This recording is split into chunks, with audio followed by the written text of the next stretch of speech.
Welcome back to my spiritual therapy. It's Miss Mocha, your spiritual therapist, and I'm coming now with some testimonies of how good God has been to me. So, everyone knows my situation. Know I'm out here without work, without a home, without a car. Okay, so let's see, where do I even begin? Friday, I believe it was Friday. Yes, it was Friday when I checked out of the room because, money that was it. That was all I had, right? So, Friday night, Saturday night, we ended up, having to stay in the car, sleep in the car. And so I'm just like, Lord, please, we don't like this. We don't want this. Help us get a room, blah, blah, blah. I haven't reached out to my mom to see if I can get help. And she did not, she wasn't able to help. And so I just left it at that. I know people are watching my videos that can help but don't, they have their reasons. I'm not even mad at that. But it's funny how people will watch us struggle, watch me and my kids, whether it be their own kids or family members or whatever. They're watching my videos and they are watching what I'm going through, what the kids are going through, and they're sitting here watching us struggle and not help us. It's like, oh, yeah, I didn't help because she didn't ask me, or I didn't help because she won't talk to me, or I didn't help because of this and this and that and the third, whatever. Those are the people that God doesn't want me to get help from. So God has made it clear that all I need is Him. All I should be asking for help from is Him. And so I made a vow to stop asking people for help and to rely solely on God. And so it was hard. It was so hard because I got to the point Saturday where I was so desperate because I'm like, yes, I'm going to do this. I'm going to just rely on God. God will provide. Well, He did not provide us a room again for Saturday or for Friday. And so by Saturday, it's like, and keep in mind, it is so hot out here. We're sitting out here all day, hot than a mug. And then at nighttime, it gets so cold now. So we're like freezing. And it's just so uncomfortable. The kids are uncomfortable. Their allergies are acting crazy. The cat is uncomfortable. He's acting crazy. He don't like sleeping outside. But, what else can we do? And so Saturday, I'm praying, I'm praying, I'm praying. God is not responding. He's not moving. He's not getting us what I want. So I reach out to my mother, try to ask her. She doesn't have it, and so I let it go. Okay, so now I'm just like, what do we do now? Keep in mind, we still are able to eat. Hold on. Okay, so yes, we're still able to eat. And if my voice sounds funny, that's because I'm so tired. I've been up, and yes, I'm very much tired. Been doing a lot today. But anyway, so where am I at? So, yes, we're still able to eat. So, we, get food and whatever. And so, I'm praying like all day Saturday, all night. God, I know you're going to provide. I'm doing everything. I'm saying my affirmations, saying my Bible verses. I'm speaking into existence. I'm trying to manifest it. And nothing worked. Nothing worked Friday. Nothing worked Saturday. So, I'm like, what is going on? Now, keep in mind, I was on my fast last week. And so, I'm like, you know what? I'm about to go back on my fast because I want God to hear me. I want Him to move. I'm expecting Him to move. And so I've been saying, my expecting affirmations, but we didn't get it wrong Friday or Saturday. So Sunday comes, okay? So what is that? Yesterday? Is today Monday? Yeah, today's Monday. So Sunday comes, and I'm just like, we cannot do this no longer. We cannot stay sleeping up in this car. We cannot, be this uncomfortable. God, you have to provide something, okay? Some type of shelter for us, right? So I'm like, you know what? I'm going to fast.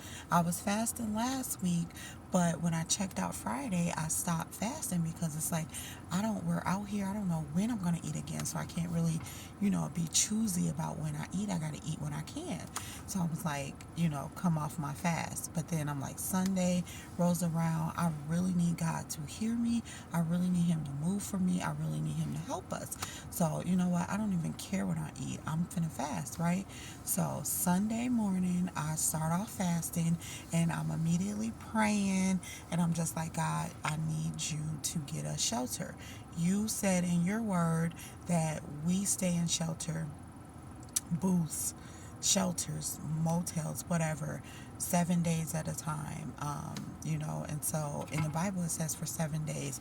I thought it was it, like you do your 7 days in the shelter or booth, whatever he calls them, and you're done, until I figured out that it's staying in shelters or booths or whatever 7 days at a time, because it's working out that way, where he is getting me into shelters, or me and my kids into shelters, which is the motels, at a week at a time, 7 days at a time. And so it's like weekly. The most we've stayed in is like weekly, so it's measuring up. But it's like I didn't know he meant, we're staying in these motels or shelters um, a week. So I'm like, okay, God, your verses say that you have your children of Israel staying in motels or staying in booths, staying in shelters 7 days. And so I need my 7 days. This is how I'm talking to him. So I'm doing my fast Sunday, and I'm like, okay, I need the money. We got to get about this car. We got to get about these streets. We're in this parking lot. We need your help. So I'm fasting for you to help us at first get, of course, food, life, all that, but also my shelter. Okay? So I'm fasting, and boom, that morning I get my deposit back from the previous hotel stay. Now, I checked out Friday and it came back Sunday. Keep in mind, they say 3 to 5 business days, and the last one have been like 3 days, unless I'm fasting. When I'm fasting, they came back in like 2 days. But when I wasn't fasting, it's like 3 to 5 days. And my son didn't even get his. They like took it and only gave him one. So you think it's whenever, but when you're fasting, God moves.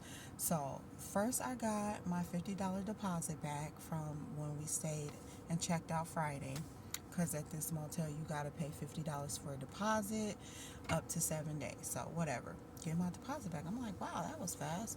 Oh my God. Okay, guys. So it clicked on me like, okay, that's money. This is $50. We just need this amount more. So I had got a discount on the room because I have been staying here so much. I'm a member with them online, so now I get a discount. So literally, with the deposit, all we needed left was $75 Sunday, yesterday, and we can get us a room. So I'm like, come on, God, you gave us this deposit back early. I know you can get us $75. Somebody got that, you know what I mean? Like, somebody can cash at me that. So I started speaking it. I started saying, I have this money. I do all my verses that talk about getting money, like I've been doing. Um, but I'm real intentional about saying I'm in a room. I have the room. God, you will provide. You will get us this room. You will get us $75. I kept saying $75, $100, $80, $90 is nothing to a G. That's what I kept saying. God, is nothing to you. It's nothing to a G to give me $100. That's easy. That's nothing. Anyone can do that. I expect, it to be Cash App or Venmo, or someone can put the cash in my hand. I don't care who you use. You can use godly people. You can use people that are ungodly. Whoever you use, I know you can do it, and you can provide me with this money, get my kids, and me off these streets, out of this car. And so that was my thing. That's my affirmations. That's what I was saying all day. I'm praying, I'm fasting, I'm talking to God, I'm expecting God to move.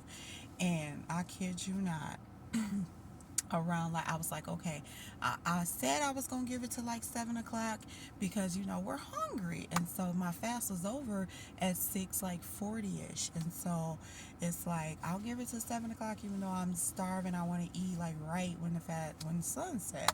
But anyway, I was like, nope, I'll give it to 7, and if no one cash apps me or whatever, then we'll just go get something to eat with this money and stay in a car. So about, like, it was like 5:30ish or whatever, I'm just getting, weary. I'm getting tired. I'm hungry. I'm like, no one is about to cash app. So what y'all want to eat? I'll go walk and get us something to eat or whatever. And so I was like giving up because I thought, just like Friday and Saturday, I've been saying the same prayers. The only difference was Sunday was the day that I fasted with the prayers and the affirmations. Okay, so I was like, it's just like Friday and Saturday. Maybe God just wants us to sit up out here. And so I just let it go. I asked kids what they want. I was getting ready to walk to get some food. And I promise you, about 6:30ish or whatever, this man, older guy, older white guy, pulls up on us and he's just like, "Hey, are you okay?" I'm just like, "Well, we're okay." And he kind of looked at me like, "No, you're not." So he waited there. He's like, "Are you sure?" And I'm just like, "Well, yeah. Well, we're out here because our car broke down." And he's just like, "Oh, okay. Do you need some help?" And I'm like, "No." He's like, "So you have someone coming to fix it?" And he's like, or he asked, "Did I have someone coming to look at it to help me with it?" And I'm like, "Yes, I have someone coming Monday, tomorrow, because this was yesterday," which I did. Okay, so I'll get to that. But first, we'll talk about this man. And so I'm like, "Yes, I really do have someone coming tomorrow." He's like, "Okay, so what's the problem? Have you ate? Are you hungry?" Because at this point, it's me and my daughter sitting outside. My son is in the establishment charging his phone. So we're, sitting there looking like homeless and we need some help, So the man is like, "Have you ate anything?" And I'm just like, "No, and I was gonna go get something to eat, but I was kind of saving that $50 for the deposit to see if I can come up on the room money." And all I needed, literally, I asked God for $100. Then I was like, "Okay, if 100 is too much, I can take 90, I can take 80. The lowest I could take is 75 to get this room because I had a discount and I still had I already had the deposit." Okay. So I'm like, "Man, we just out." And he's like, "Did you eat?" I'm like, "No, we haven't ate anything yet." And then before I can even keep talking, he asked me something else and I couldn't hear him. So I had to walk closer to the car and take my headphones off. And he's like, "So, what are you planning to do? Do you have somewhere to stay?" And I'm just like, "No, we don't." We, told him a little bit, not the whole story, but like, we don't have nowhere to stay. Car broke down, out of work, blah, blah, blah.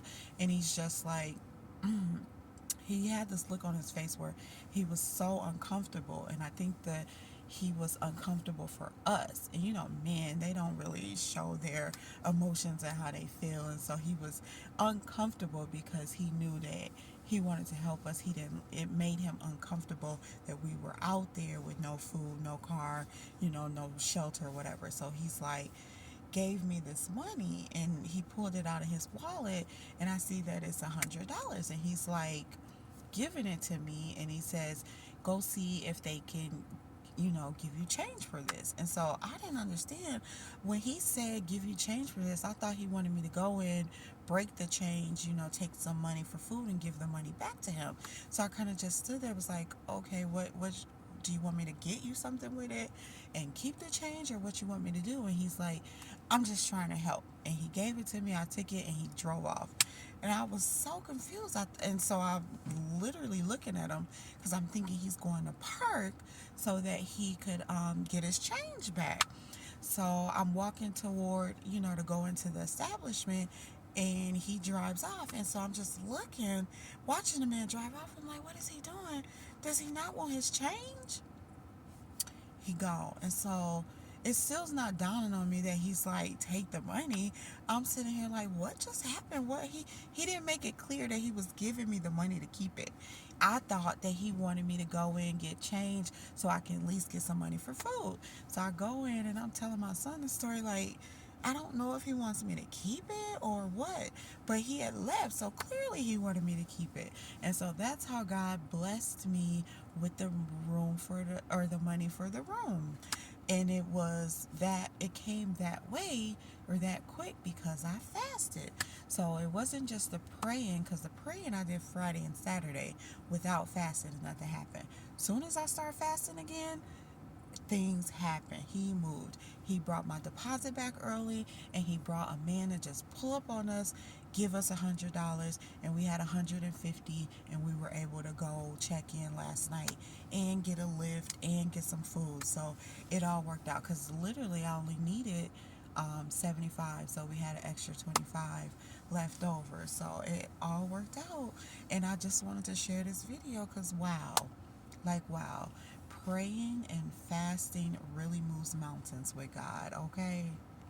So that's that testimony. Now I'm going to come back with my other testimony because it's mind blowing. It is so mind blowing how God moves and works on my behalf. He's really waited for me to take my hands off of things so that he can put his hands on it and move it for me. I don't have to do anything. I'm really in my soft life, my soft girl era, and it's because God is, the Father. He's working on my behalf to take care of me, to do everything, to provide for us, to protect us, to lead us, to guide us, discipline us when we need to, correct us, teach us. He is doing everything, and he was just waiting for me to take my hands off of it. He wants me in this position where I'm no longer, well, of course, I'm still giving and nurturing and kind and caring, but he also is saying that I need to be able to receive. And I got a message from the next testimony where the woman who I posted on my community board, this woman, older woman, and her husband were so, I have a testimony for that, but she made me realize that I need to learn how to receive gifts. And that's what I think God is trying to get me to understand, to get me to know how to do. Receive gifts. I'm always giving, I'm always nurturing, I'm always kind, I'm always loving, I'm always compassionate. I sowed those seeds out in the world, out in the community. Now it's time for me to reap what I've sown. Now it's time for people to give back to me. Now it's time for me to be the receiver. And it's been so hard for me to receive from people, to allow people to help me and give to me. That's that independent stuff, and that's really toxic. It's not in women's nature to do it all their own and be so independent, and it comes from a toxic place. I won't say being independent is toxic, but being as independent as I had to be comes from a negative place because it's always like I always had to do it, and I'm overly independent, and I don't allow people to help me. So how am I going to receive anything if I don't allow it? So God is teaching me how to receive gifts, how to receive from people, how to receive the seeds that I've sown for so long. So yes, I have more. I have so much more. So stay tuned to my next testimony video. It's so mind blowing, and it's nobody but God. So if you made it this far, thank you for listening.